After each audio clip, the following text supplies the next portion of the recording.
I'm David, and this is Take Two Radio Soaps in Review. And I have part of my team here today, at least. Thank heavens. Casey and Belinda, take a bow. Hello. Hello, David. Hello, everyone. Hello. Today we are off. We are off too. Actually, Michael Thomas of Soap Opera News was supposed to join us tonight, but he got detained. That doesn't sound good. Yeah, that sounds so bad. That doesn't sound good, does it? He just scheduling conflict. He had a scheduling conflict, which I didn't take into consideration. But on the other hand, we also don't have our Barefoot Blonde 5 with us tonight. CAROLYN is out, and she has company at her house, and she won't be able to join us tonight either. But I think the three of us can get tonight's show done. What do you think? I think we can muscle. We're ready. Definitely. Yeah. Okay. So let's start off with the news, guys. Casey, do you want to do your news? Sure. I guess I'll go first. I have it pulled up right in front of me. I woke up to this news, actually, and it was some news that kind of shocked me a little bit. I just didn't expect to wake up to anything like this. So for any of our listeners out there and anybody on the panel, if you watched All My Children in the later years before it went off ABC, you might be shocked by this too. There was an actor by the name of Shane McDermott who played the role of Scott Chandler before they fired him and rehired Daniel Cosgrove. And he was arrested, actually. This is according to TMZ and People magazine. He was arrested after a heavy night of drinking. He was arrested at 2 a.m. He became involved in a heavy verbal altercation. That's all they're saying at the moment. But yeah, he was arrested and bailed out. Apparently he was very rude to the police as well, and I was just shocked because I liked him and he always seemed like a very nice guy, and yeah, so there you go. Yeah, who was it was it 2 weeks ago, a week ago, the soap actress that got jail time for her DUI? Oh, yeah, you're talking about Jensen Buchanan, yeah. Jensen Buchanan. Yeah, that was... I can't think of her name. I hope she's a... Yeah, and she played the judge in Adam's case on Young and the Restless. Yeah, it was Jensen Buchanan, right? Yep. He was Vicky on Another World. Some other roles I can't think of now. I know she was on GH and One Life, and of course Wyandotte as Elise.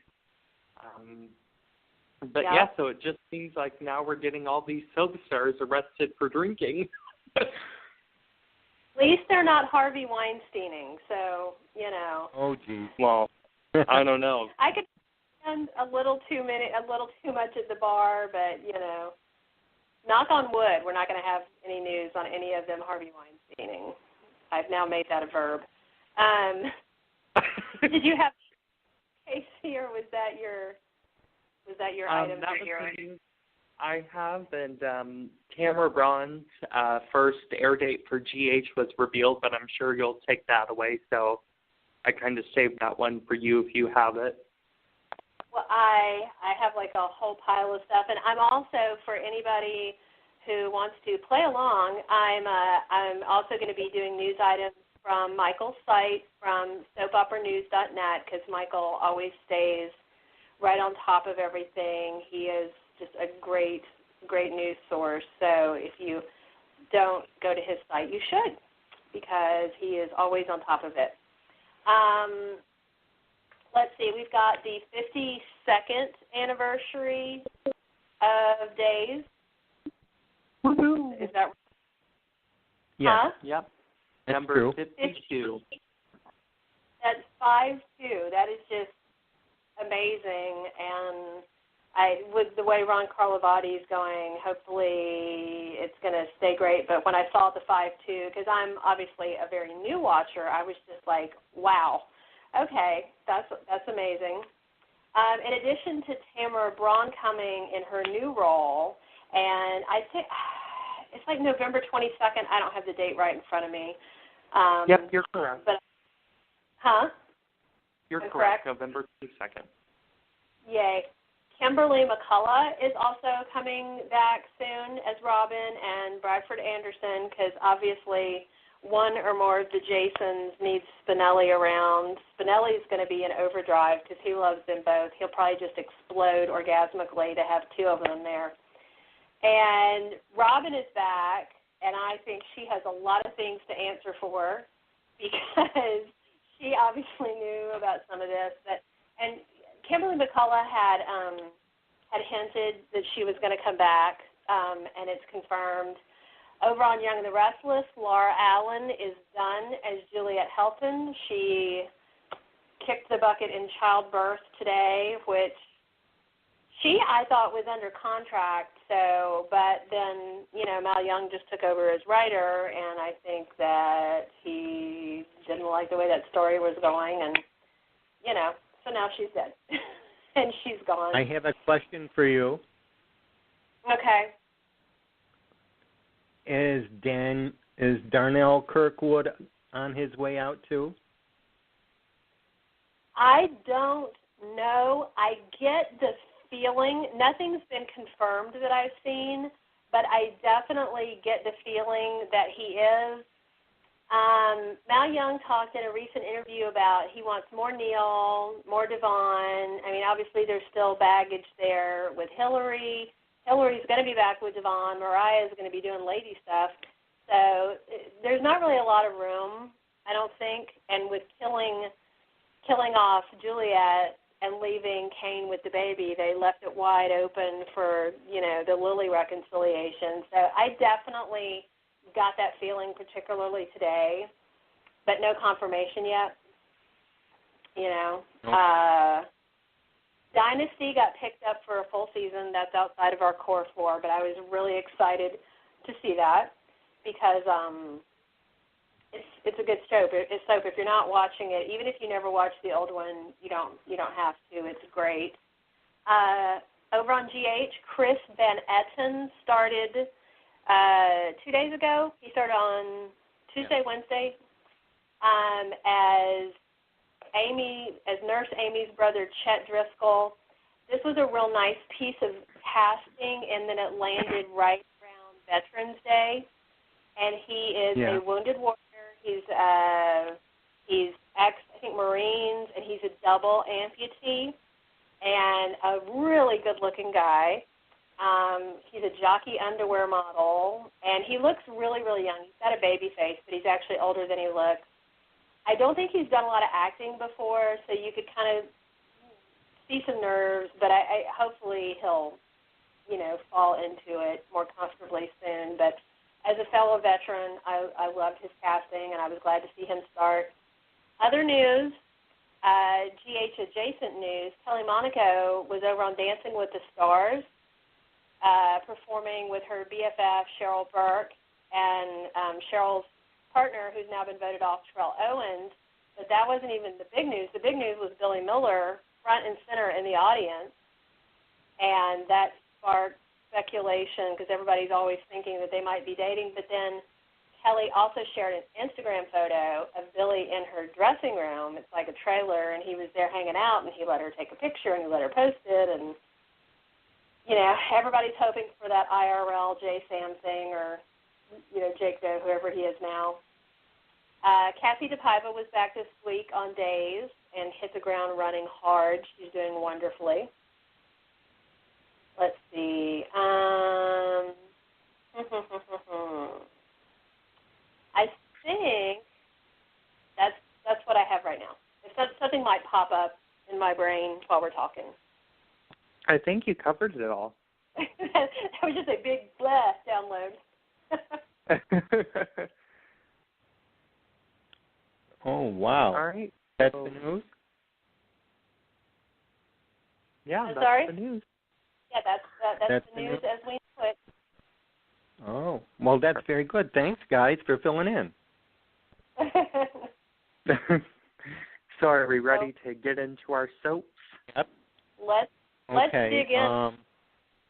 Let's dig in, and then later, if we finish in time, we'll give a certain shout-out to a special lady, to all of us. Yes.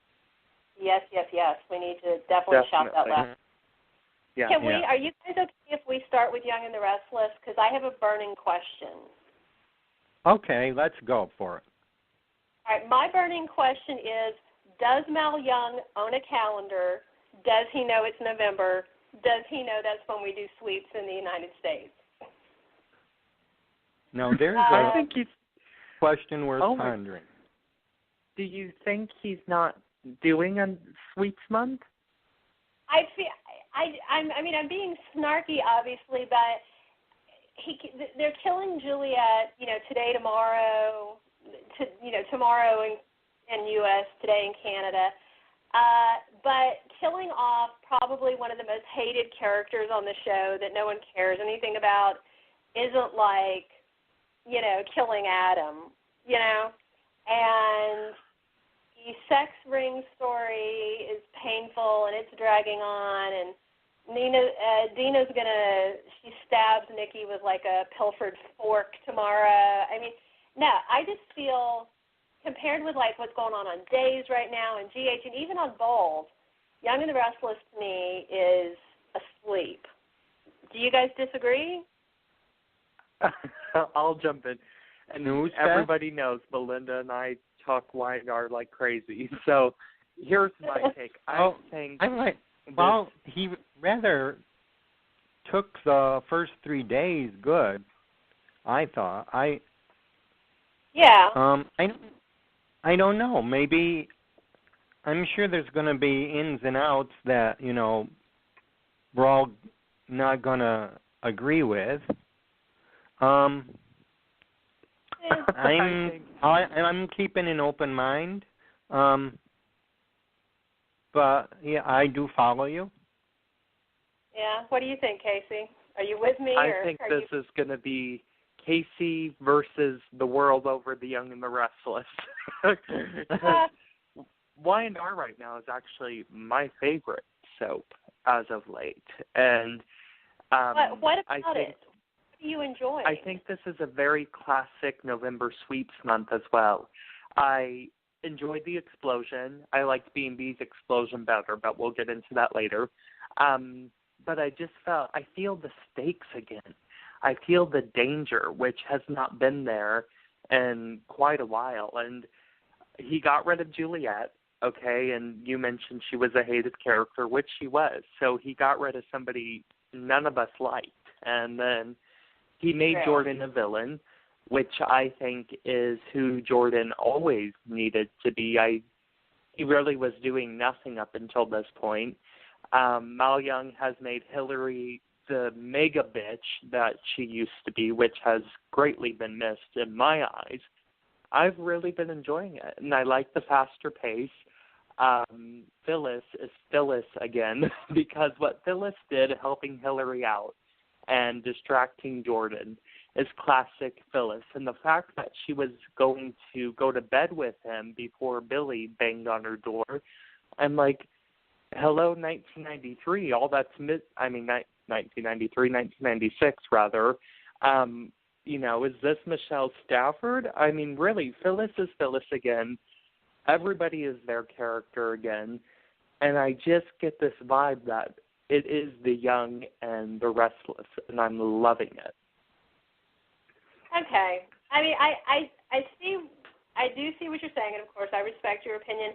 I feel almost like what I'm seeing right now is like a transitional phase where he's like cleaning house, getting ready for something different, something else. So I think that's obviously my theory, but maybe that's why I'm not getting the sweeps vibe, because he's just, I feel like instead of doing high drama, he's tying up loose ends of things he doesn't like. You know, like Juliet, which I'm with him on that. I don't know. Well, yeah, and, I mean, I think he disagree. also gets cut a little bit of, well, and that's what, first of all, let me address it. That's what this podcast is about. You know, we still all love each other, and we still all do this, and it's great. And, yeah, that's what we're here for, is voicing opinions, because that's important. Yep. And so, anyway, the next point I was going to make is I think, in my eyes, he does get cut a little bit of slack, because Mal Young took over right as a sweet month was beginning. And that's like the hardest time to take over, because he has to keep the show consistent, and he really can't clean house as much as he would like to right away, because he's going into a sweet month, and that can be very tricky for a new head writer. But I think he's doing a great job, and I love tuning in to The Young and the Restless, which has not happened in a very long time, in a couple of months, and I'm excited to see where it goes. And I think by December, and going into the new year, he will take full circle, and we'll see a great Young and Restless. I'm really hoping so. I've had really high hopes about him, because I was not a fan of Jill Farron Phelps. So I was really excited when they brought him in, and I do hope that there's, you know, and that is a fair point to say, I think, that this sweeps really is not his sweeps in a way, because he just had to carry on with what he inherited. You know, I mean, obviously he was influencing the storylines as the EP before then, but, you know, so I think, you know, next year it'll be fully 100% Mal sweep. But I am tuning in. I am interested, you know. And I was impressed that he killed Juliet, because I honestly didn't think he was going to do it. Even though, like, I think you wanted her dead. I kind of thought they were. He did say, well, he wanted to trim the fringe. Yeah, I mean, I'm glad. I think she's a good actress, and she's, you know, interesting. But if Kane wasn't going to get with her, it was kind of pointless. So. Well, but I do appreciate, even from Sally Sussman K. Alden carrying on to Mal Young, the story was kind of real. And I saw kind of some of the most real scenes that I've almost ever seen in daytime. Like when Sally and Kay were wrapping up their tenure, we had that amazing scene with Kane and Lily in marriage counseling. And that was so real, and the dialogue was real. And honestly, at that point, it wasn't acting. I feel like it was just realism, like a real talk. And then with Mal Young during the courtroom divorce hearing, before, you know, Charlie got blood on his hands from Julia Tuha, and, you know, those were like real scenes. And it was just nice to have some reality injected in a story. And this is what I've been talking about. These stories right here, what's been happening between Kane and Lily, those are the types of story this genre was built on. Those are the type of stories everybody is missing, and those are the type of stories that put this genre at the top. And these are the stories that funded ABC Sports back in the day. I mean, these stories really are what makes a soap, and I hope we see more of them moving forward. Good point. I hope that they kept that therapist's phone number, because I know that I think if my teenager touched, you know, baby mama goo, that he would need some therapy. He would be quite upset about the whole thing. being pretty cool about you know, it. and I know it was supposed to be all serious, but I was thinking in my head the whole time, and I was just I paused the show because I was laughing so much. I'm like, has he really never paid attention during an anatomy class, or has he never, I don't know, gone outside and read a book, or but come on, like even jocks in my school knew that if a lady's miscarrying, that blood does not come from her nose. I mean, it was just like, and I could just picture like most teenagers would just be like, you know, just, Belinda, you're so right. They would not be, oh my God, I've got to go get my mom and dad. They'd be like, what the hell did she put on my hands? It's bleeding on me. It would be, yeah, even if I mean, I'm a woman and I don't want it on my hand. I would just be like freaked out. So that was my immature sense of humor, you know. So what I want to talk about, if it's okay with the rest of you guys, is and you can almost combine them without talking about the show separately because they happened in the same time frame. Which November Sweeps explosion did you like the most? Well, can I say briefly that one of the things that I noticed in Facebook groups, and I thought it myself, was when the whole fire explosion at Weinar was like, everybody was going, ugh, another fire. Because Weinar just kind of loves to do fire, you know, the top of the tower and all that. So, I don't know. Their annual blaze. That being said, I liked Bold's explosion, but the human in me is going, I'm sorry, you can't get permits that fast to blow something up. You have to properly evict people.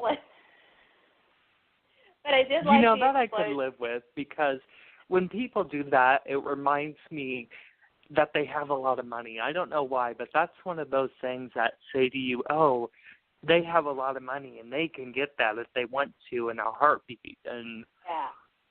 So that I liked that explosion. I really liked Sally's confession that she loved him in an innocent way and all that. It was. I have to say, that was innocent.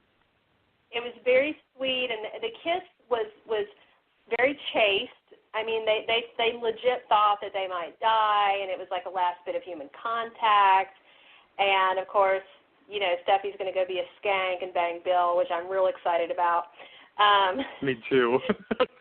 I love the explosions for the story that it was and for the storylines that it opened up. You know, I will say, obviously now, we know who has the better production values, and that's the Bold and the Beautiful. I will say I liked Bold and Beautiful's explosion better, much better, because of the better production values and because of the shock value out of it, because they don't do that stuff all the time. I can't remember the last time they did an explosion, and in fact, I don't think they've done one in the past 10 years at least.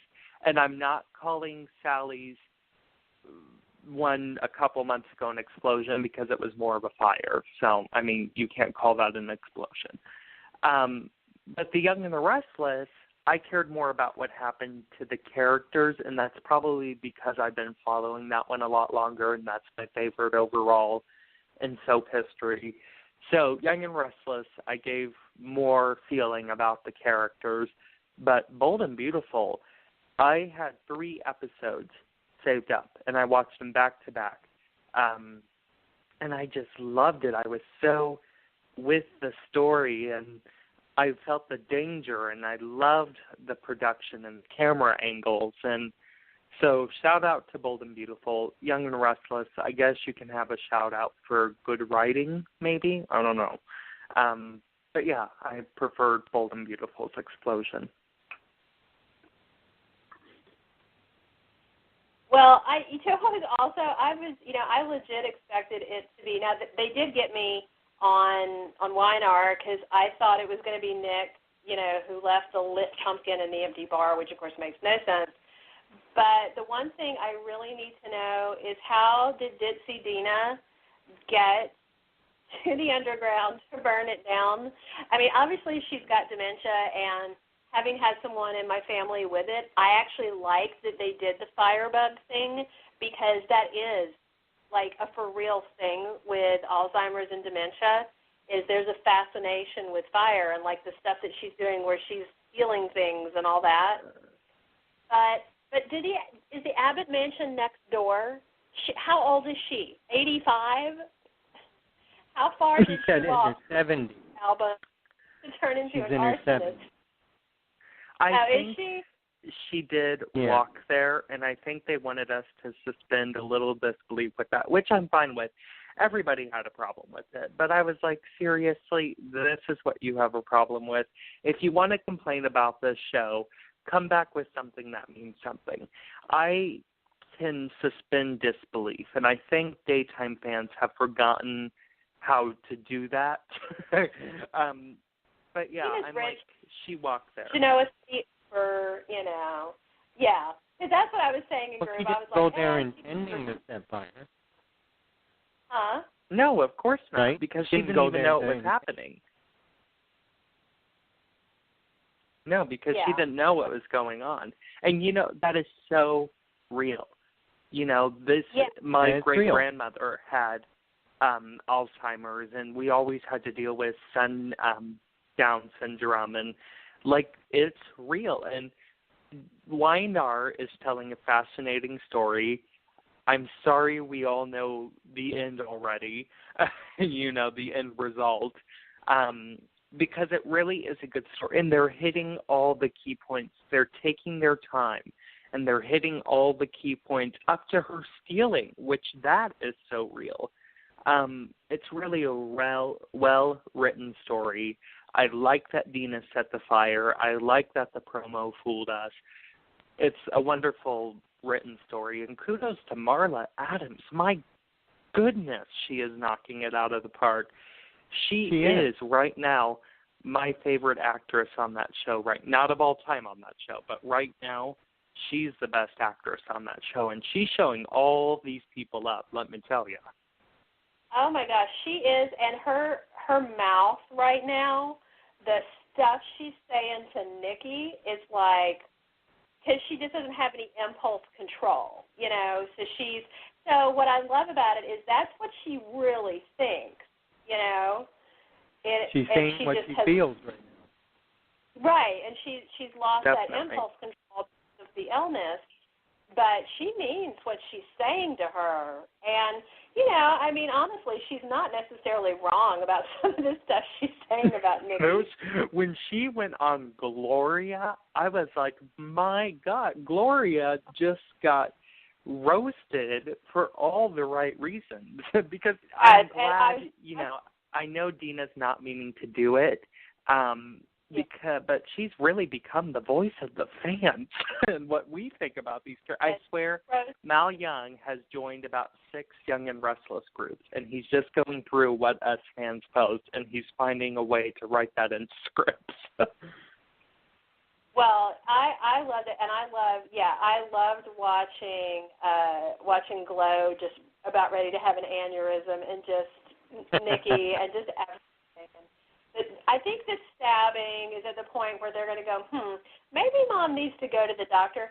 And do you know what? I was wondering, because Sally Sussman leaked that it was going to be an Alzheimer's story, and then I was wondering if Mal had turned away from it because we just weren't seeing it. But what I think now that is happening, and, I love my theories, but is when Graham let them take her without any fuss, and he wished them luck, that was at the point she went off her medication. That's what I think. Because Graham was making sure she got her meds and everything, and that's why they wouldn't really let her private physician, talk to the family or anything. This is all my theory. But I do think that Graham knew this was all going to happen because she he wasn't going to have her medication, which is really awful and horrible. But he's got a grudge against her, you know? Yeah, he does. Graham reminds me. I do. Hold on. Oh, go ahead. I'm sorry.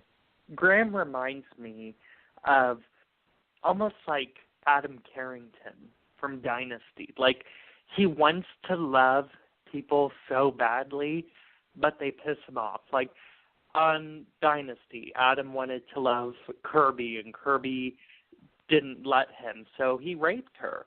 And that's kind of what I see in Graham. Like, he wants to love these people, but they turn him away, so he's going to F up their lives. And I'm loving it. Max Shippey is such a good actor, and I hope we see more out of him.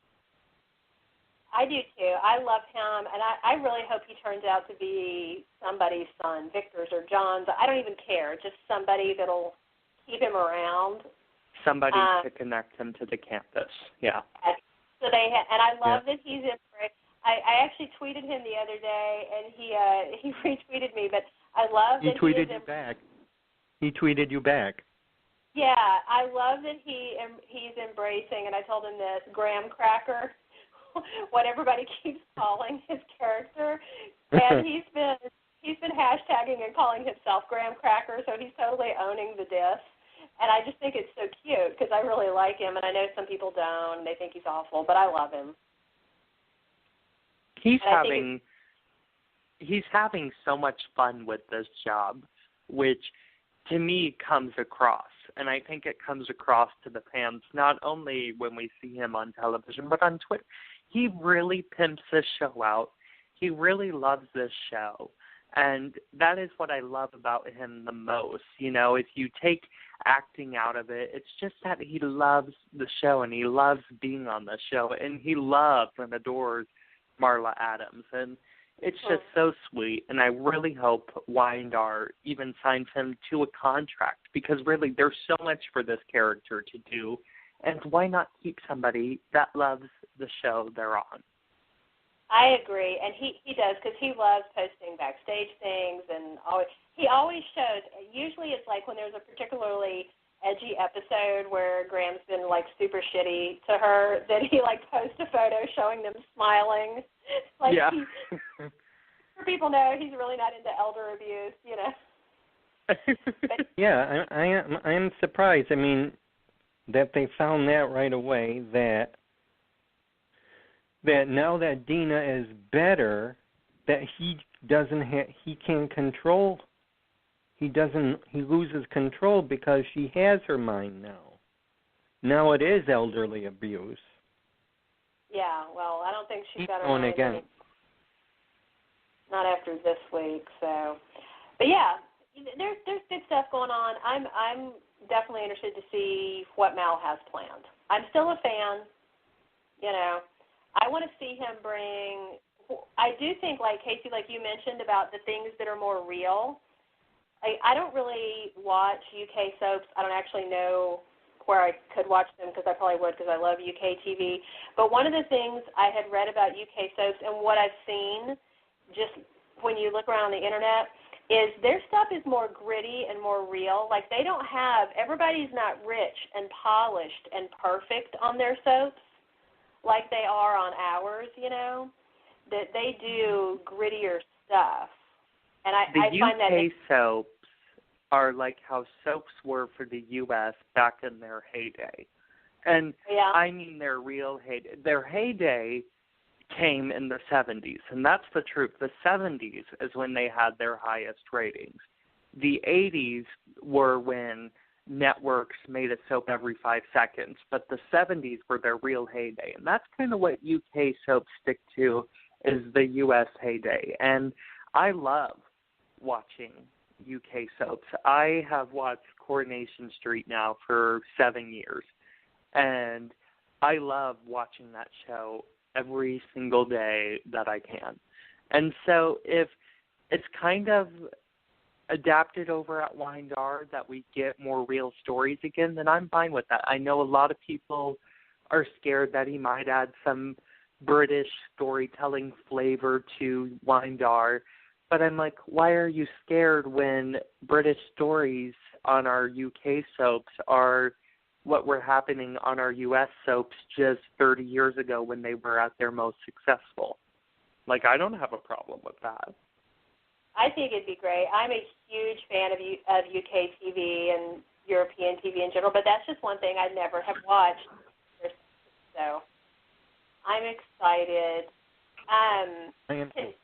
And another thing I'm excited about that's a long time coming is giving Neil more than definitely. he has ever been capable of. That I he took just hope control it works. of that. One, that he and Devon got together and did Hamilton Winters. I applaud that because it was a long time coming. Secondly, with the recent one, the recent acquisition where he got a PR firm. Yeah. What's that? And yeah, Devon I like that communications thing, yeah. Mm-hmm. And Devon and Chelsea are egging him on, saying that he can be that man. If you're bored, take over. Mm-hmm. I always want to see him get like an 80s, movie montage makeover. Yeah. Oh, God. But, I think Mal Young has gone back and watched some old Young and Restless to where he knows that at one point the African-American characters almost ruled this show. I mean, the 90s were ruled by Drusilla and Malcolm and Neil, and that's some of my favorite stuff ever when they were ruling this show, and Victoria Rao's wisecracks as Drusilla, and the whole scandal of Lily's paternity. And I mean, I think Mal Young knows that we want to see Neil and Devon and Lily and Hillary at the forefront, because Y&R in the past couple of years has done away with diversity, which is not a good thing because the show's success was built on diversity and sex and glamour, and so I think we're getting back to that, and I really hope I'm right about that. I'm praying. It. Well, so I have been watching Days, and I have completely fallen in love with it, and I'm really excited. And I was talking to a friend of mine, and I said, because I'm not in any Days groups on Facebook, so I'm only in I am for the other shows, but I just haven't joined any. I'm going to have to, because I said to my girlfriend, I said, you know what? I said, I actually think that Zombie Will, back from the dead, is that they've lied and told him that he's EJ. And she says, duh, that's what everybody thinks. So, and I'm saying it like, wow, I had this great thought, because I'm clueless. I'm so glad you popped on our Days train. Well, it's a great I'm enjoying show. it. I'm enjoying it. Eric Martzoff makes it worth watching because he's beautiful. When I got to meet him, I just about fainted. Him and Greg Vaughn, because let me tell you, their muscles do not only show on TV, they show in real life. And woo. I know, Casey. You were there. Good-looking specimens. He is beautiful. I met Donnell Turner a few weeks ago, and he's breathtaking, just totally changing shows there for a second while we're talking about beautiful men. Breathtaking, like flawless. Like, I forgot I had a husband for a second, flawless.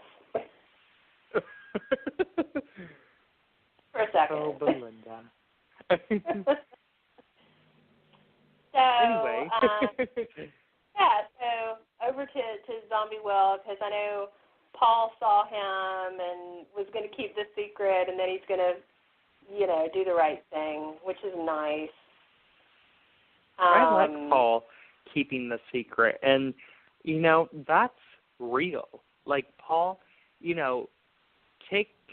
it's nice to have a real element in the Back from the Dead story, which is Paul not wanting to reveal this for all the right reasons, because I can see why he's feeling if it wasn't for this whole will thing, then Sonny and I would be on our honeymoon by now.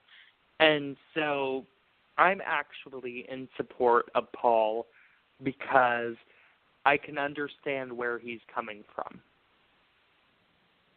Oh, definitely. Definitely. I mean, I think, honestly, most people would keep quiet. If you're being honest with yourself, you'd be like, I can tell him later, And, he's not a bad guy for doing that. He's really not, because Paul has just as much of a right to love Sonny as Will does, and I get it. Will and Sonny are the super couple. I fell in love with them just as much as anybody else did. So, I mean, I really don't mind that Paul's keeping this secret. Well, and he went on that search with them, I think with the very best of intentions, but with no idea they would find anything. Like, because he was out there with a shovel. He was, like, ready to dig it up and get it over with. And I love, the parents show up and it gets awkward, but then Sammy's going to have him dug up, I think, by the end of the week. So, oh, my gosh. What's going to come first? Is Paul going to admit to Sonny the truth before he gets dug up? Oh, I don't know. Well, the other thing I like this week, because, of course, I'm obviously, like, brand new today, is I had never seen Susan.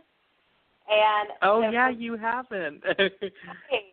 And so for me, Eileen Davidson is the glamorous one from Young and the Restless, and in real life from Real Housewives. And to see her in that get-up and those teeth and everything is hysterical. And she's great. Like, within a minute, I forgot that it was her. Like, I mean, Susan is just an amazing character. And, every time Eileen Davidson brings back any one of her days characters, it's just such a treat. And I love, love, love Susan Banks. And just a funny character. I thought it was going to be campy, and it wasn't. Like, I totally was right in there with it, and I love her. She's a nut, and, I love her plot when she's like, I was going to resurrect him so I could kill him again. It's like, oh, that's nice, Well, and that's so Susan. I mean, this is the same woman who dressed up as her Kristen to marry the love of Kristen's life, John, because Susan was in love with him too. And I will never forget the 1997 Susan-John Elvis wedding where Susan was Kristen, pretending to be Kristen, and she had thrown this Elvis wedding at the DeMera Mansion, and she had John dress up like Elvis, and oh my God. And what was even better is when they discovered it was Susan, John shook her and was like, tell me the truth, where's Kristen? And Susan's false teeth flew out of her mouth and flew into somebody's champagne glass. And just such a day's memory. Oh, my gosh. Well, yeah, I loved it, and I completely, within just 30 seconds, I forgot that it was her, and I was just like, oh, it's Susan, okay, and so love it, love it, love it. Hope she's sticking. I know she won't be sticking around too long, probably, but I am enjoying it.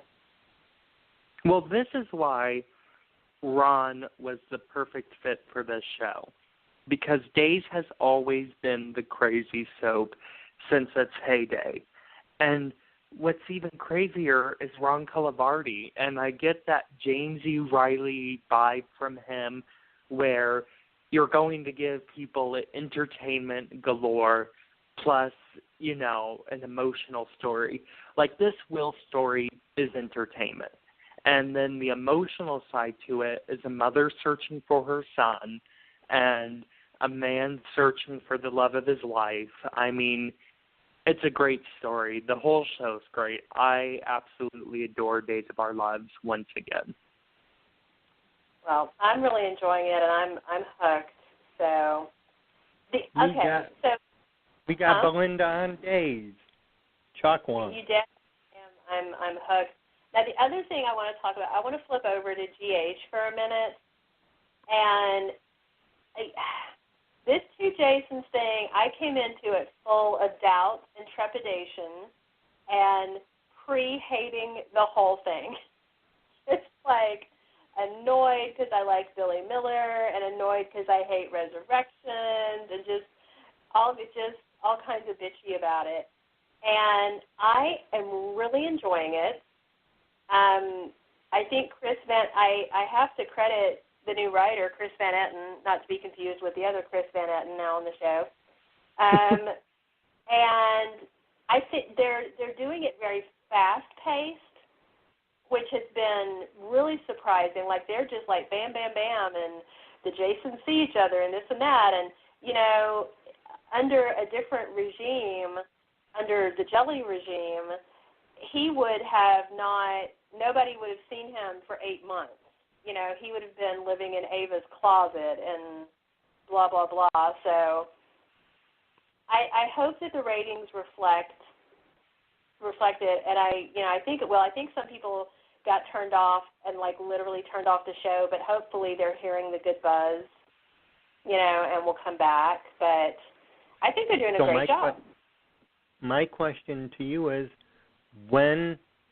how much did Gene and Shelley do, and when did Chris take over? And was it Gene's stuff carried through September, like mid-September, because she actually tweeted about it, about the last episode she was writing, because my knee-jerk was like, ugh, can't they just, like, kick her out the door and make her stop writing? But so this stuff is mostly Van Etten. Because her stuff, let me see, he came back September 16th. So, I mean, she may have laid out some of the suggested story, but her stuff was ending right as Steve debuted. My thing is that Chris Van Etten is the like Kay Alden of General Hospital right now, because just like Kay Alden, Chris is keeping everything balanced. And I think, you know, when Shelley or any of the other writers have this crazy story idea which they know no fan is going to like, Chris is like, okay, let's keep that same story idea, but let's find a way that it will become likable, and let's find a way that it will become a good story. And I think Chris is really balancing the show. I think he was a great addition to the head writing team, and I think he's doing a lovely job. And General Hospital is definitely becoming more watchable now, and I'm liking it. I'm heavily invested in Grava. I'm heavily invested in Jessica Duck's character.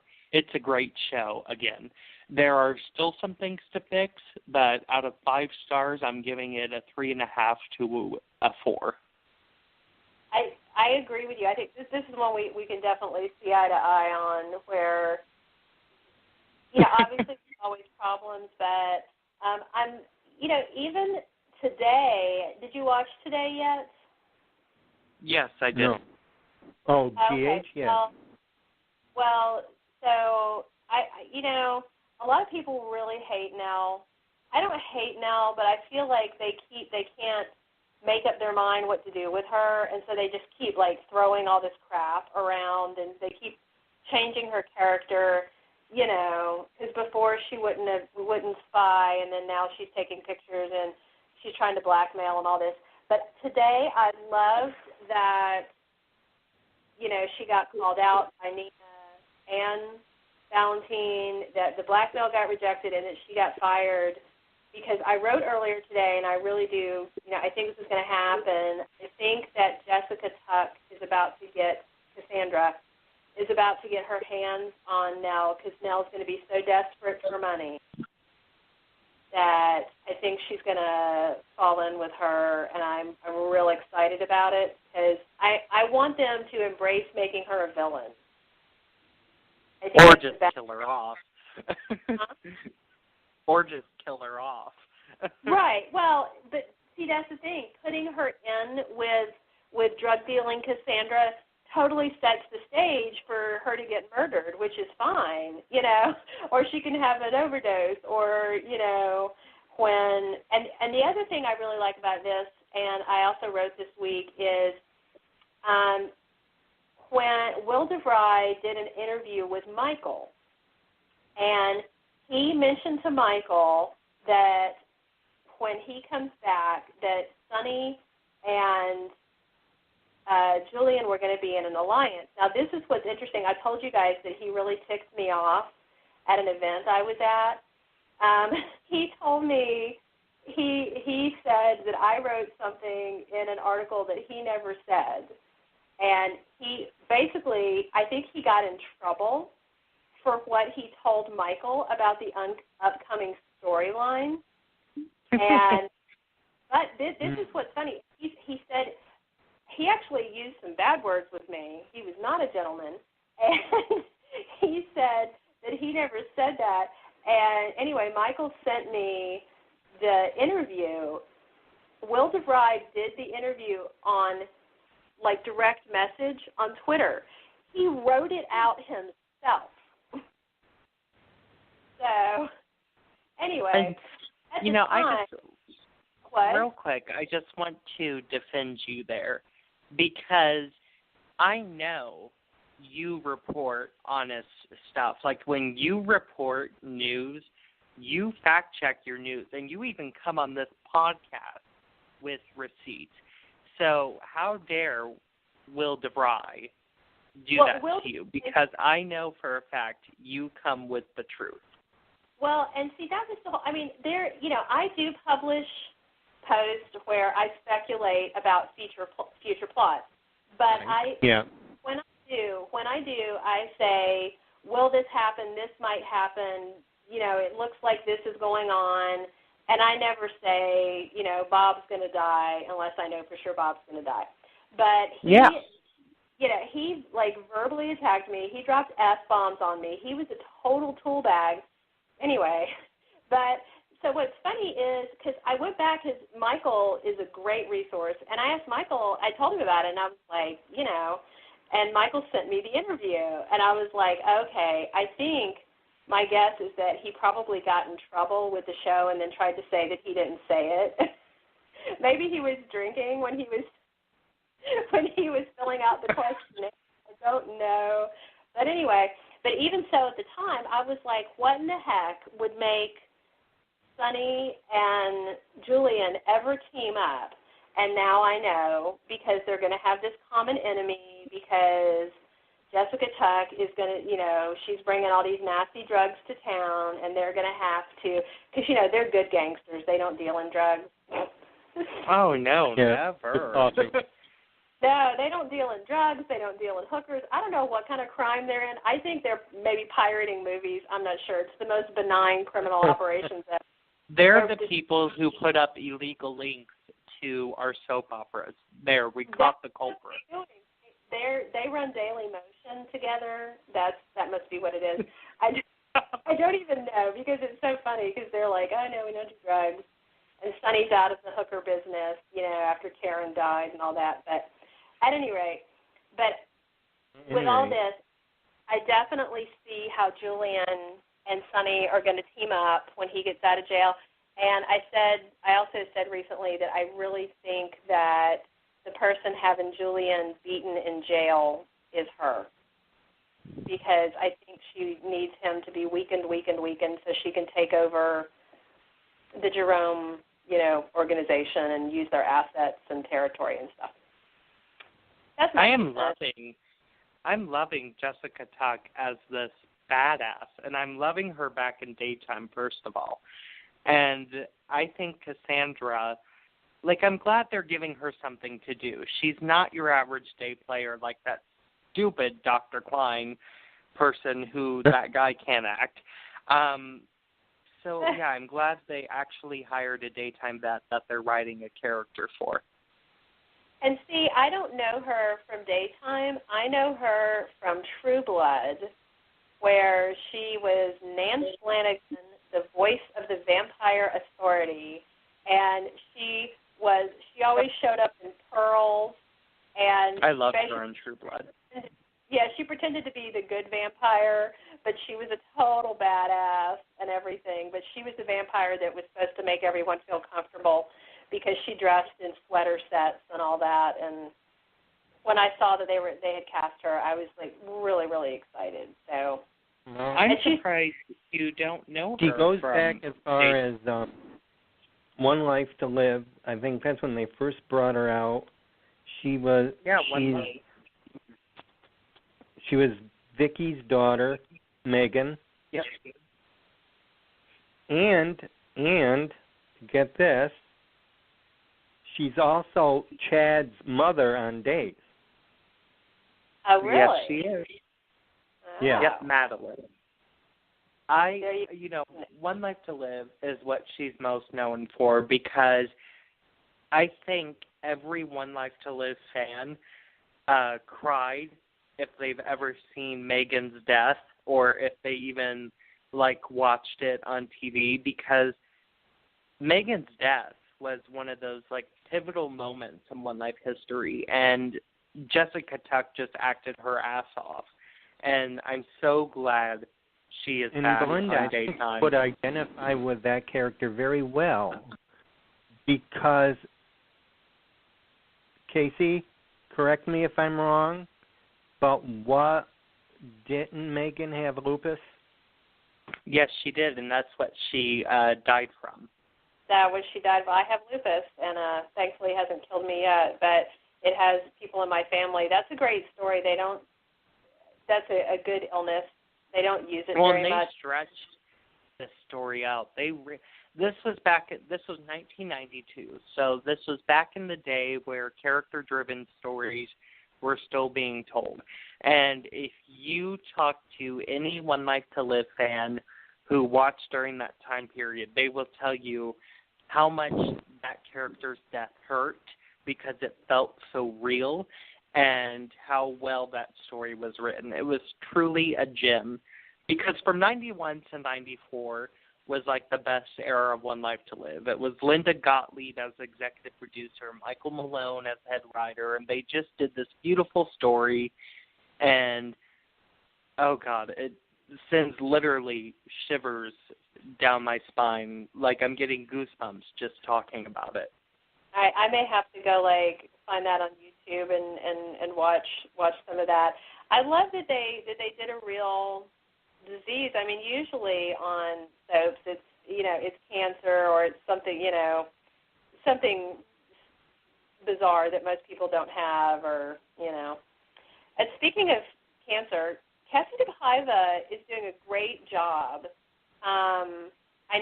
I read an interview where she said she was worried about not being able to come back until she could do dialogue and stuff.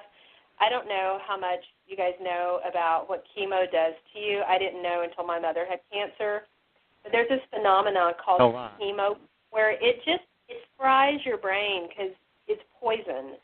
And my mom lost huge chunks of memory, and her capacity never came back to what it was. I mean, she was 70 when she had it, so she wasn't nearly as young as Kathy DePaiva is. But I'm just so impressed that she acknowledged the fact that she was concerned about her ability to be able to do the dialogue, and I love seeing her doing it, and that she's such a beautiful survivor, and that she's back to work and everything. And well, not like she still looks hot. Like on Days of Our Lives today, she was wearing that tight black dress, and I'm like, Cassie DePaiva has still got it. Like, she is still a head turner, and her acting is just as good as it was from when she was on One Life to Live. I mean, she is really doing a good job.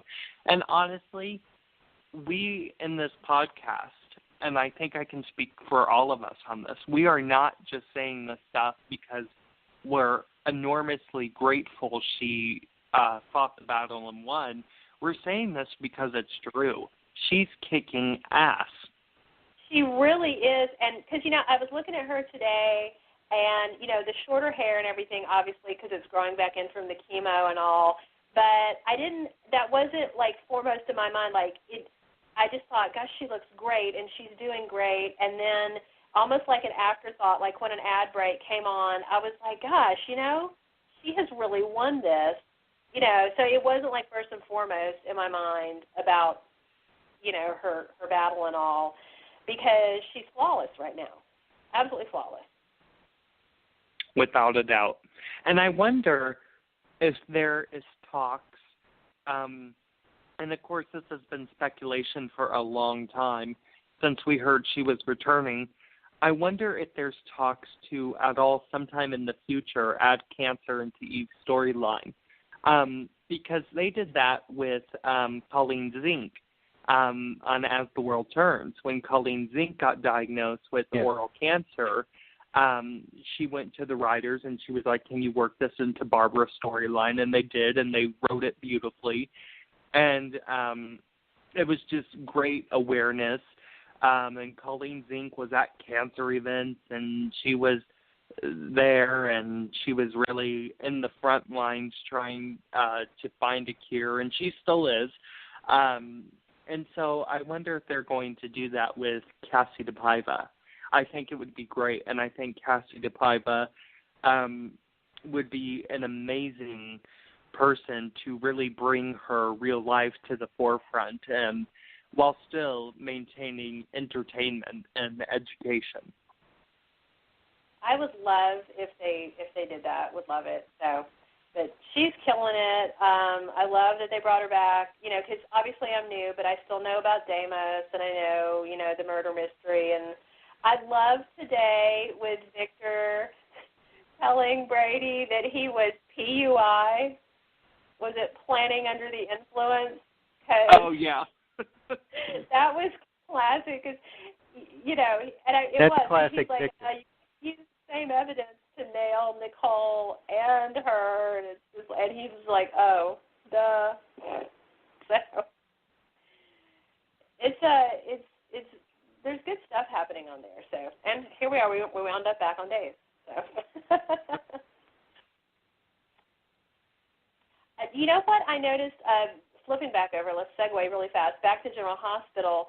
A lot of people are commenting that I've seen that Billy Miller's character is being a real jerk.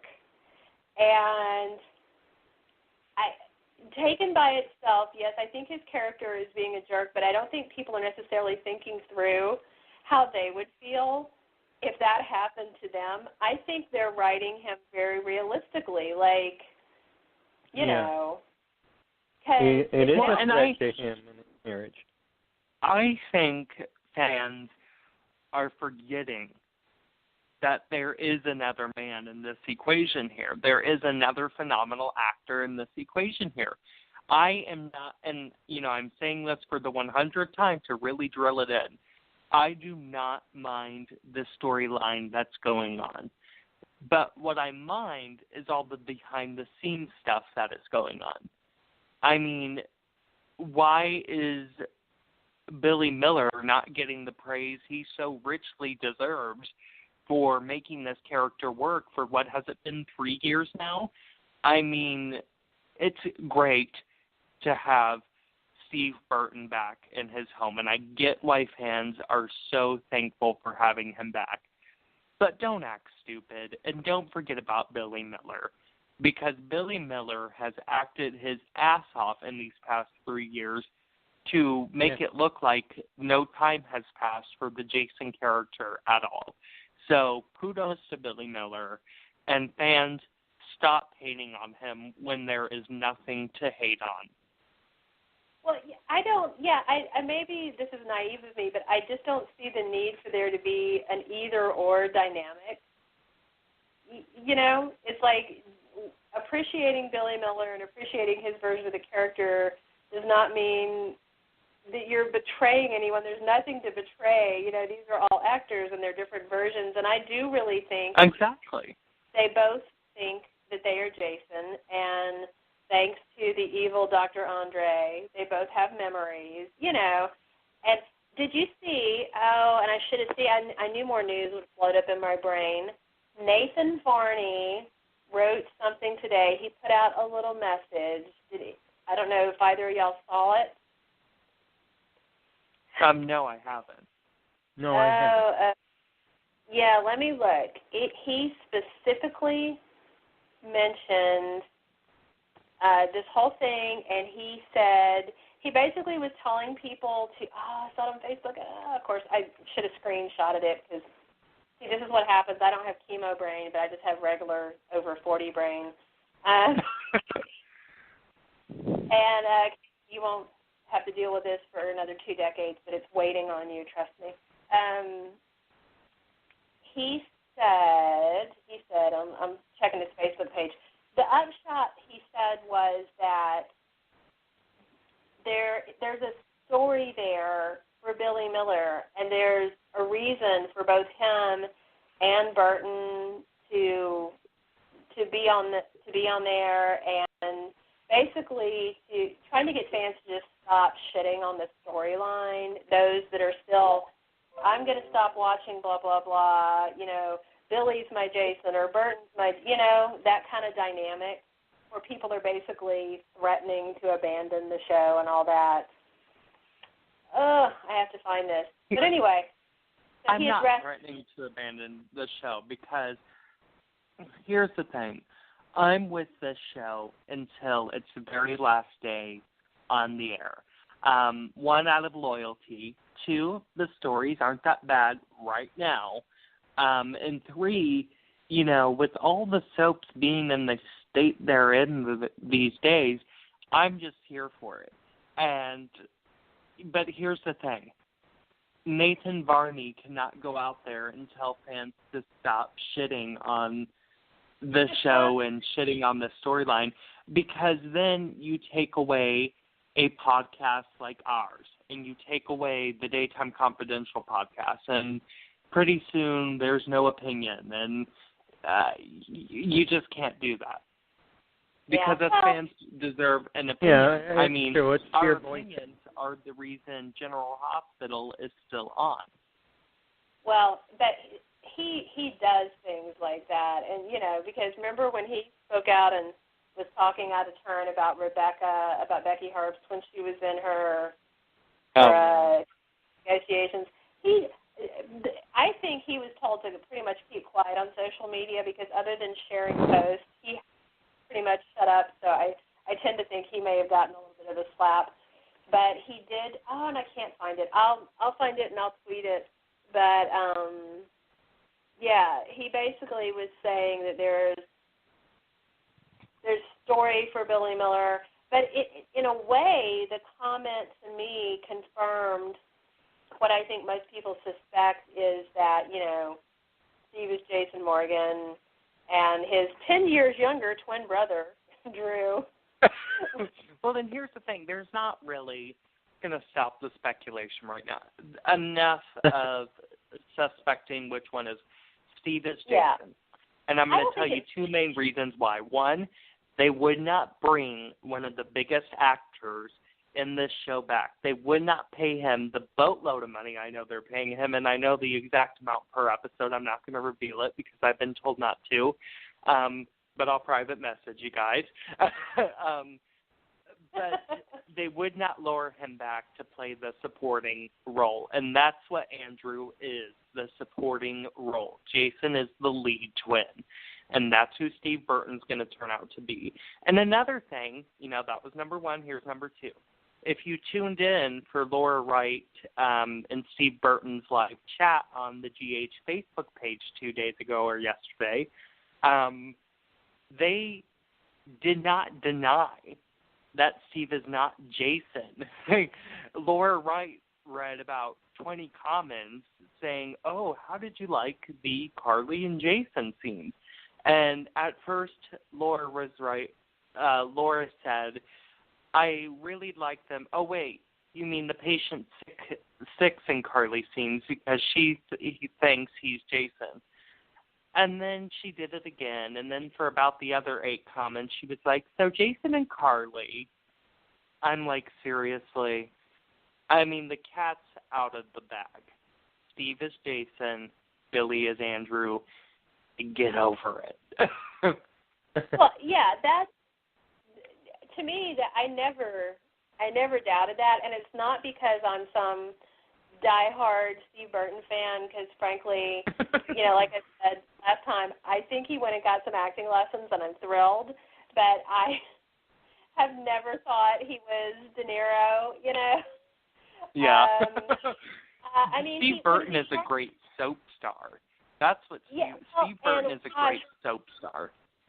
Yeah, and when he first started, I still remember that baby face of his when he first started on General Hospital, and just how beautiful he was and all that back before, Ned had wrinkles and everybody was like a million years old. But so beautiful. And so, and he's like fine wine, definitely. So he's definitely worthwhile eye candy, and I am glad he's acting better. But I never doubted for a minute.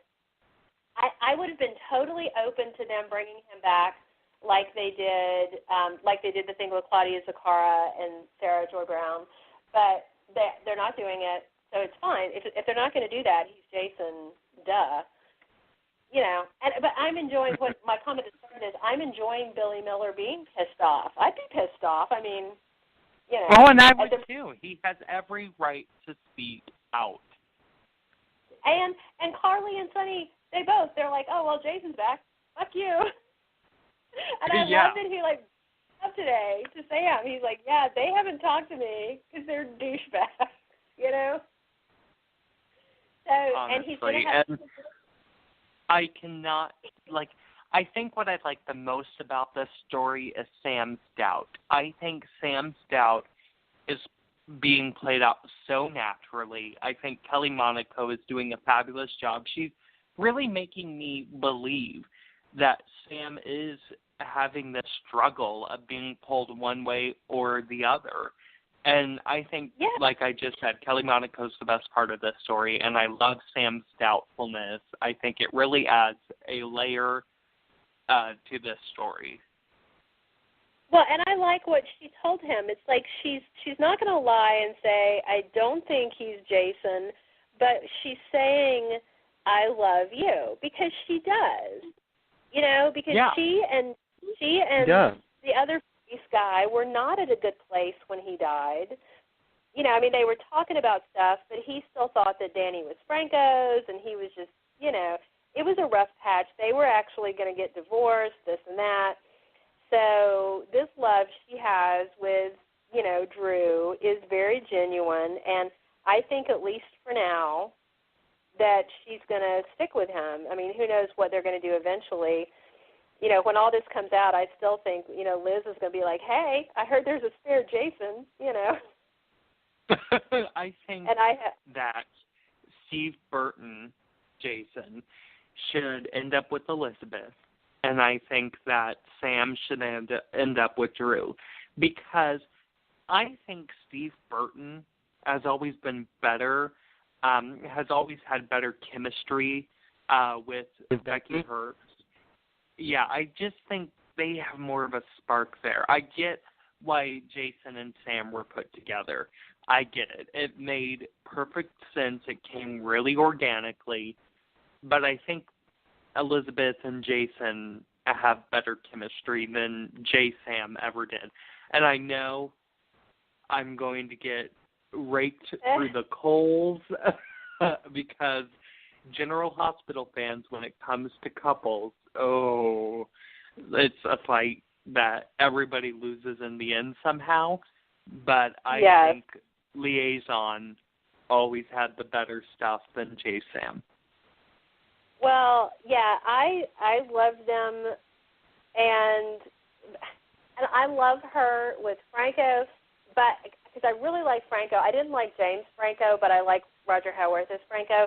But what I'm really actually looking forward to as a secondary relationship is the fact that one of these Jasons, probably Billy Miller, grew up around Franco, and that is going to chap their ass in a big way.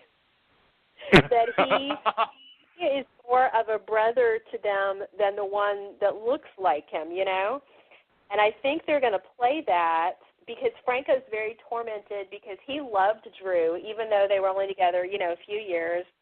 And so I see him having an obsession again, but a loving obsession, not a violent obsession. Something that's going to help more than hurt. Well, I think it's going to really creep out and make Steve Burton Billy Miller uncomfortable. But then I do think that they're, because I haven't heard anything about Anthony Montgomery leaving. Have you? Casey, have you heard anything? Yeah. I haven't heard anything. I think that Anthony Montgomery will come back because now we're in this era of daytime since the internet has become really full-fledged that a character leaves, but if it's not in Soap Opera Digest that he's done for good, then we're not going to believe it. So I don't think Anthony Montgomery is done quite yet. See, and I think he can come back, and I think he can restore memories, and I think with the restored memories that then Billy Miller is going to have back his memories of Franco, and I think very uncomfortably he might find out that he cares about him. And that's actually the part that I'm excited about, probably most of all, because I really want them to just redeem him. I mean, he played mind games with them, but he didn't rape her. He didn't have Michael raped, and they still keep bringing that up. But, he tricked them. Here's my problem. We only did that storyline, the tricking, the brain tumor, whatever, for them to keep Roger Howarth on and for Franco and Liz to be together. But my problem is, I think in my mind, isn't tricking them just as bad? Isn't making somebody think they've been violated just as bad? And let's not forget, he still kidnapped Aiden. He still kidnapped Liz's child. And so Liz better be watching them boys going, now, Franco, don't make any sudden movements. I mean, I would still be watching my children like a hawk. Tricking them and all that, definitely. I mean, for Sam, as far as it goes for Sam, she is still a rape victim psychologically because she thought she was raped, and you don't undo that kind of thought. So I don't think there's any that part of it can ever be redeemed. But at the same time, I see Roger playing it that he knows it can't be.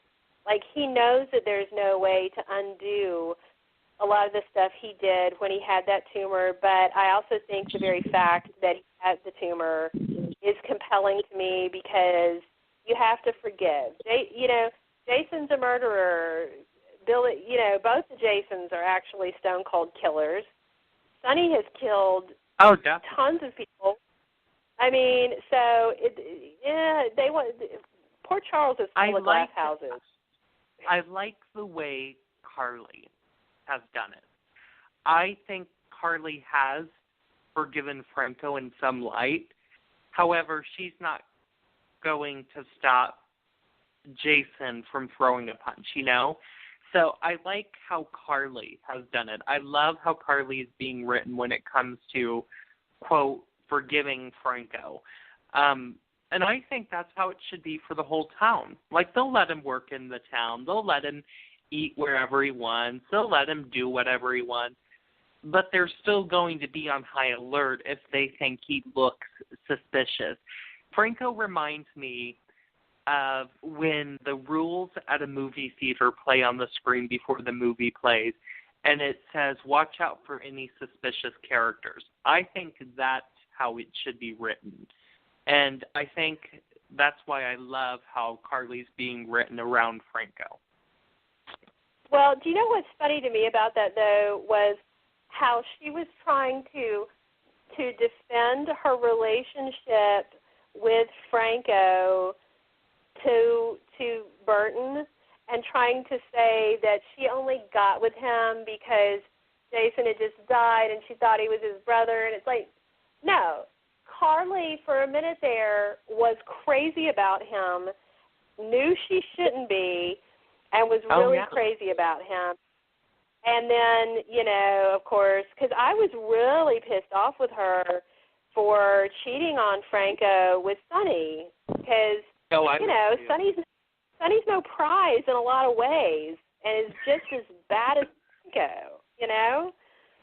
So, I love that she wouldn't have been for the whole Michael rape thing, then Carly and Franco would have been the next almost super couple of that show, because I love them together.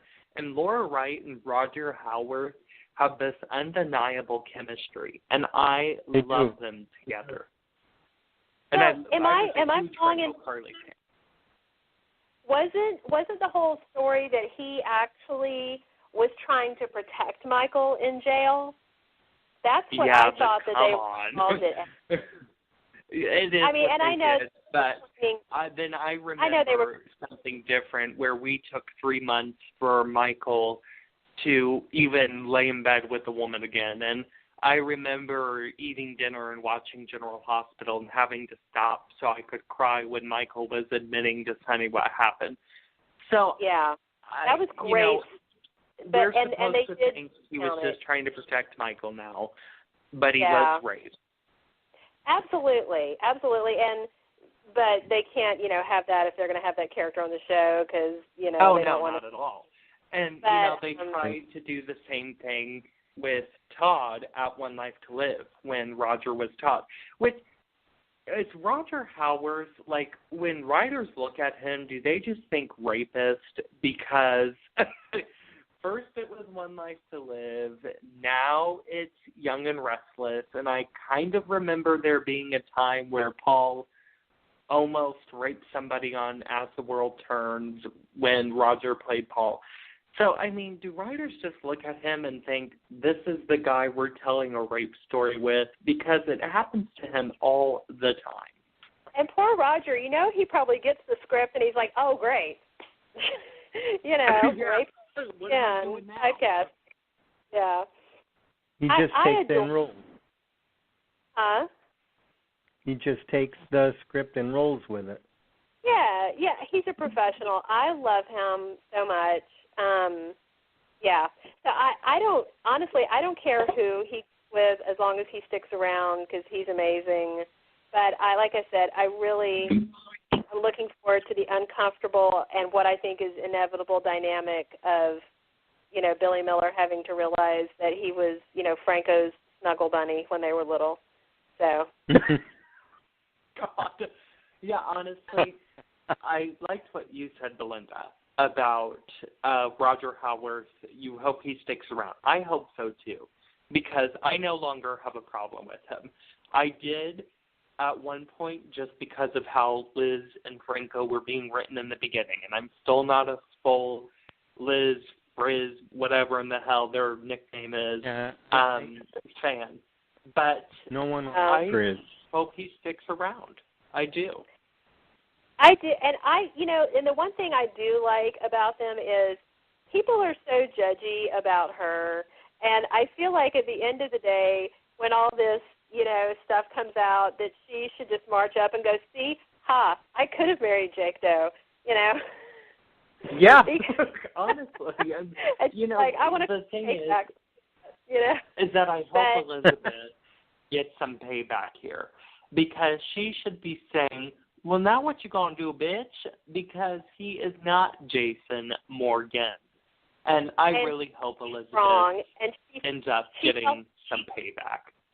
Yeah, and she fell in love with him before Nicholas ever said that's Jason. She was already in love with him. You know, I mean, we can call up, you know, the never seen Rick Lansing and confirm that, because he was pissed about it.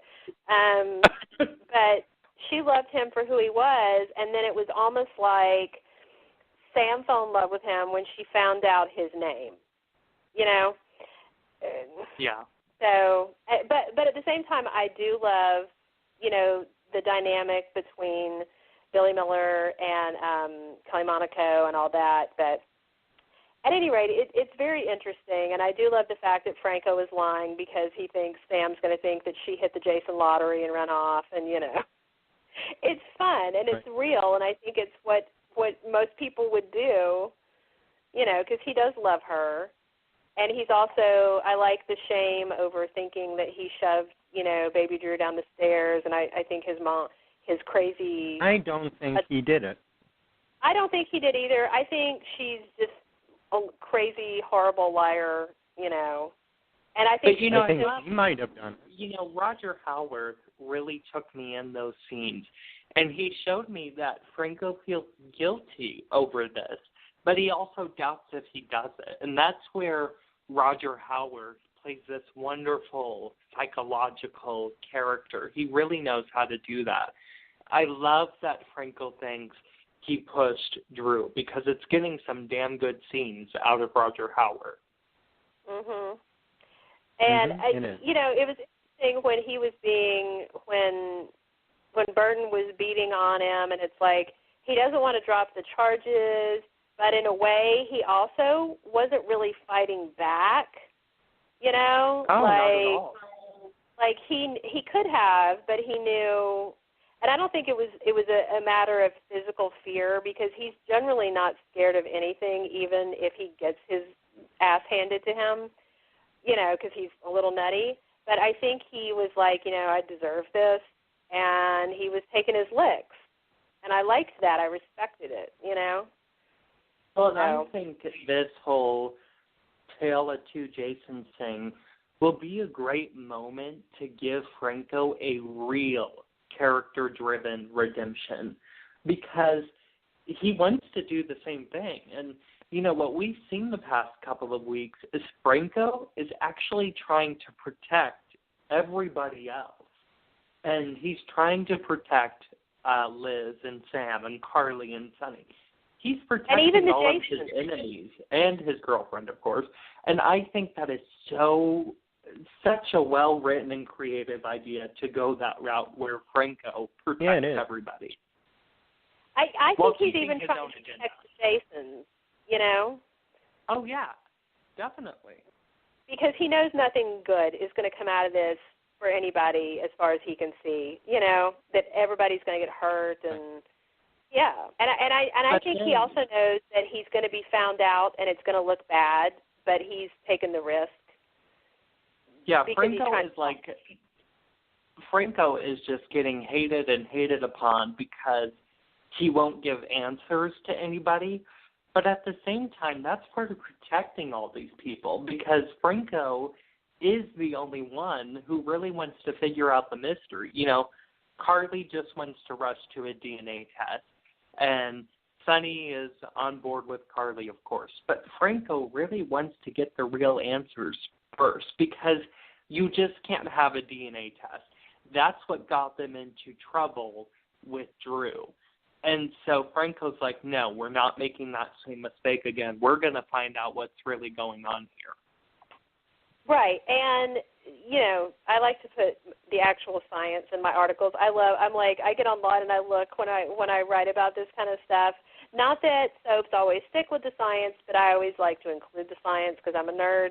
And on a basic DNA test, those boys should turn up with the same DNA on just your basic, $100 whatever crap that, mediocre cop Jordan Ashford runs.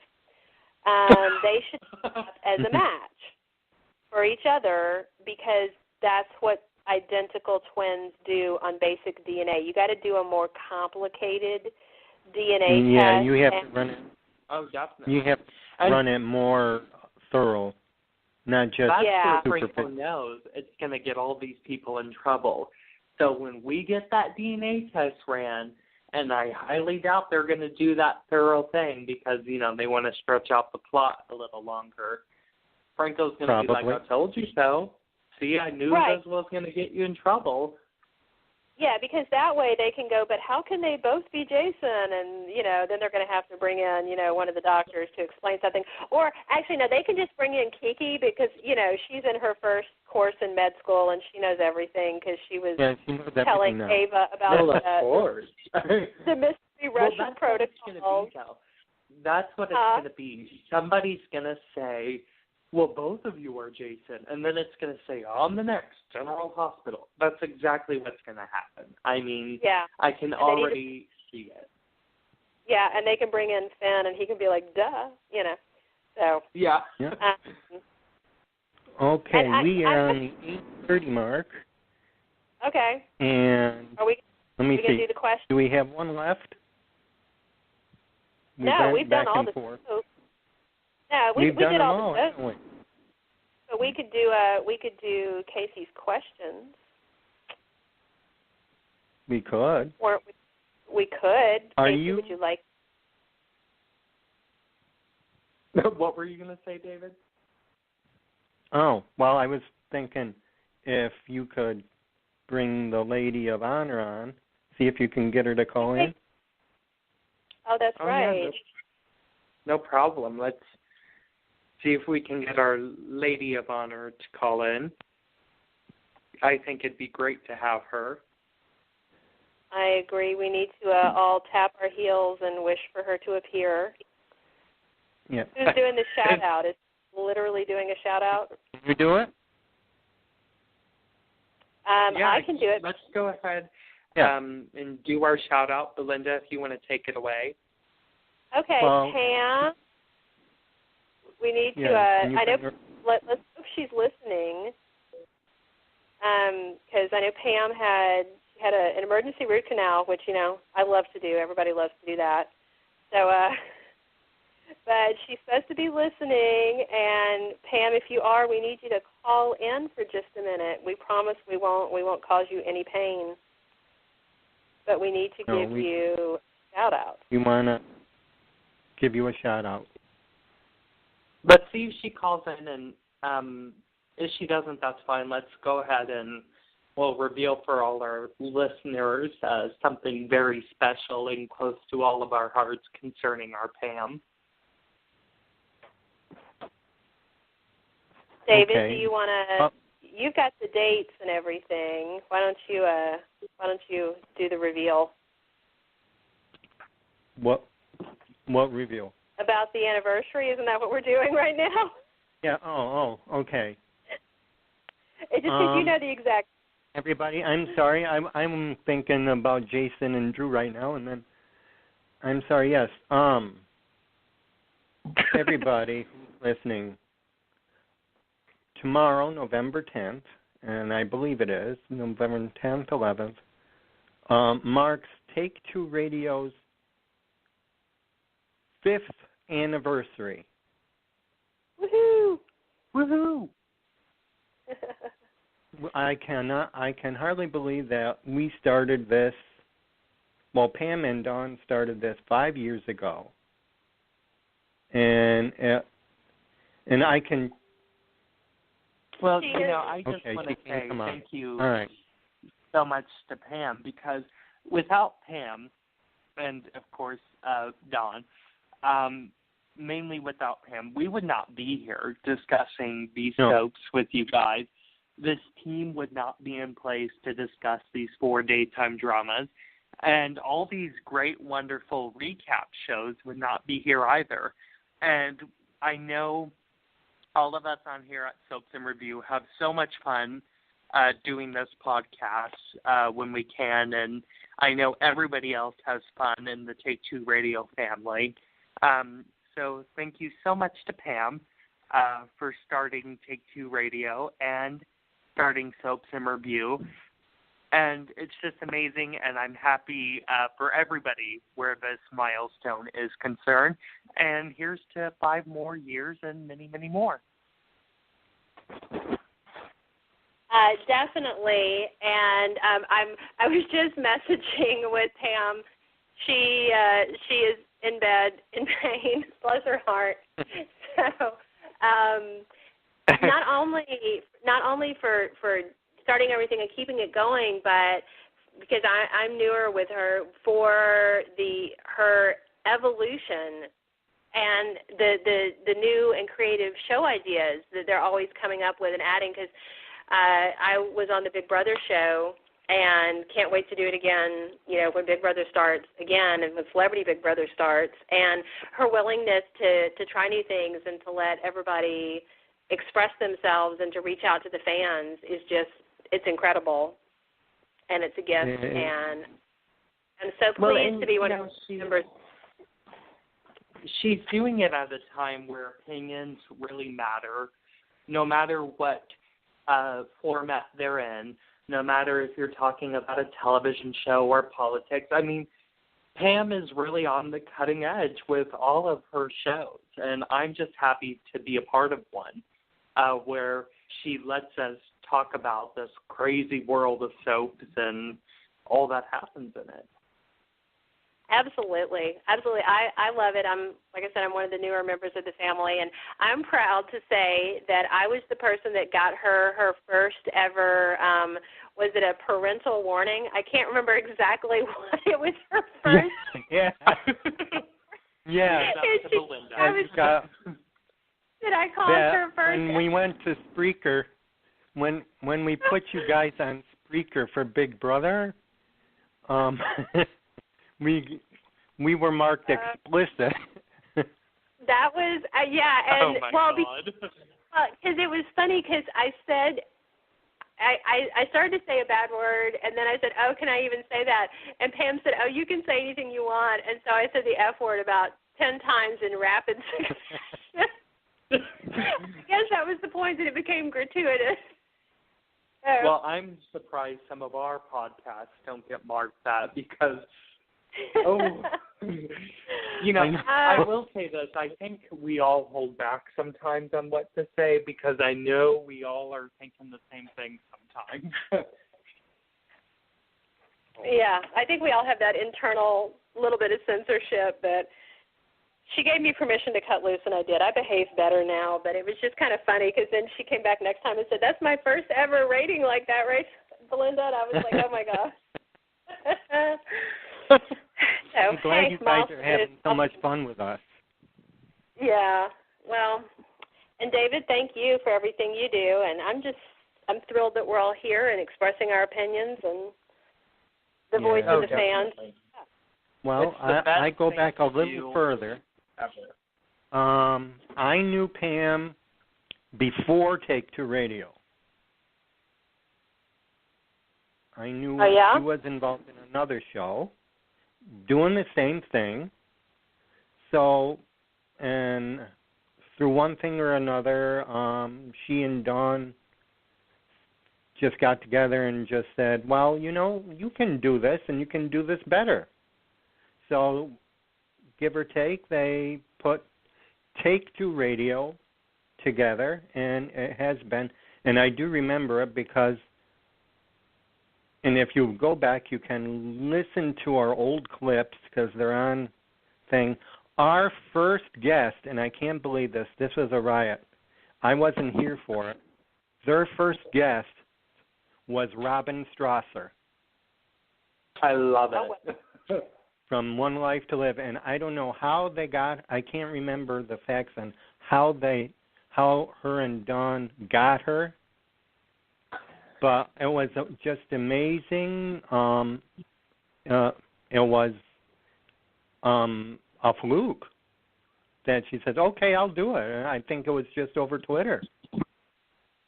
What a great way to open a show, huh? With Robin Strasser. So for our first guest, yeah. So That's awesome. I knew her then. I wasn't part of the actual interviewing team like I am now. I started in January when Dawn left, so I took over for Dawn because Dawn had other. And you're doing a great job. Oh well, thank you very much. I mean, yeah, he is. I want to tell everyone what she has done for me. I am basically telephone shy, and I hate talking over the phone. And what she has done, she has helped me, and she still is. She still continues to help me talk on the phone. I'm talking to strangers who I don't even know, and they're big celebrities. Well, on their way up. I mean, you can't. I want some big ones, and I'll probably freeze up if I get any. But she has taught me to just be myself. Just remember, it's just another job, and they will appreciate you for that.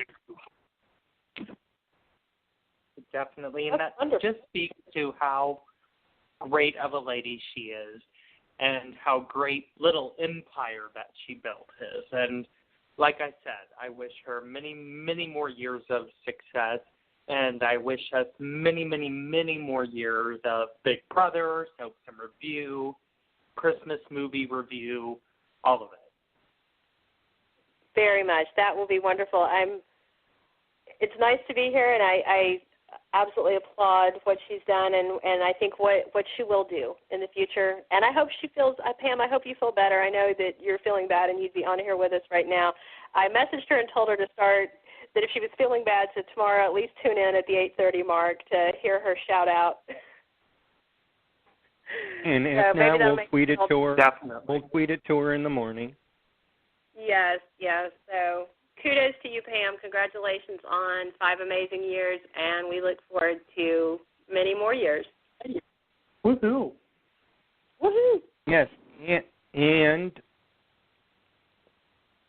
what have any of you been able to listen to the Christmas movie Spotlight? I did, and I love it. It's one of my favorites already.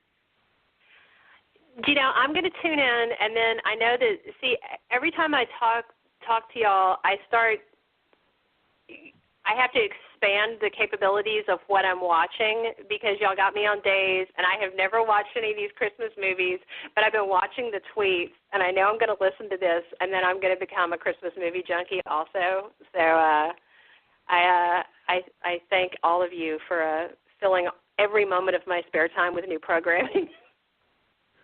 We're happy to do it. It's nice, isn't it? It is wonderful. So I just finished Stranger Sundays Things. at 7 o'clock. Well, actually, I think it's pre-taped. So, and then they just put it up. She'll just put it up on Sunday. We'll post it on Sunday. Well, everybody needs to tune in. Everybody needs to tune in. Christmas decorations are at every store, and they were there before Halloween even started. So we're getting in the spirit. We just put our tree up, and let me tell you, if you want to get in the Christmas spirit, tune into this podcast. I really do love it, and it's a lot of fun, and it just really warms your heart and gets you into the Christmas spirit. So tune in. Tune in. All right. It's really fun. I hope she has a lot more. Pam, I just want to say how much I love you and how much I appreciate all you've done for me in these past, well, almost 5 years for me, but I'm glad you started this. Very nicely said. All right, I think that concludes our show for tonight, right? Yes, and I want to make a special. I want to make a request for next time, Casey. I'd really like to get to this if we can at some time before the holidays. I still want us to do our favorite love scenes conversation. I think Yep. show because I've got it saved on a Google Doc. I've got mine too. I know who to ask for that first, right? So if we have time, I say let's do it next show if we've got the time. I think that would be a lot of fun. Yeah, maybe we can cycle through the news at top speed and we can do it. I'm really excited about it. I like doing that. That's a lot of fun. Yeah, so be sure, and I know we're about to tune in, to tune out. Catch me on Twitter at BELYNDAGT, Belinda with a Y, BELYNDAGT. And some of my wild theories and my news and all that good stuff. And Casey, where can we find you? At Casey, CASEY Hutch, HUTCH 99. And if you want the same news and tweets galore about soaps, then come over and follow me, and we'll have a great time discussing soaps. Yay. David? And I'm Take Two Radio Crew, also site advocate on Twitter, and you can catch me here usually the second and fourth Thursday of the month, although this month we will be the fifth Thursday. We will be on after Thanksgiving. On November 30th is our next one. And everybody Awesome. Enjoy your holiday. Everybody Yep. enjoy. Thank you Alrighty, both good so night. much for being here. You're welcome. well, Thanks, thank you. David. Good night, guys. Good night. Good night, everybody. Bye-bye.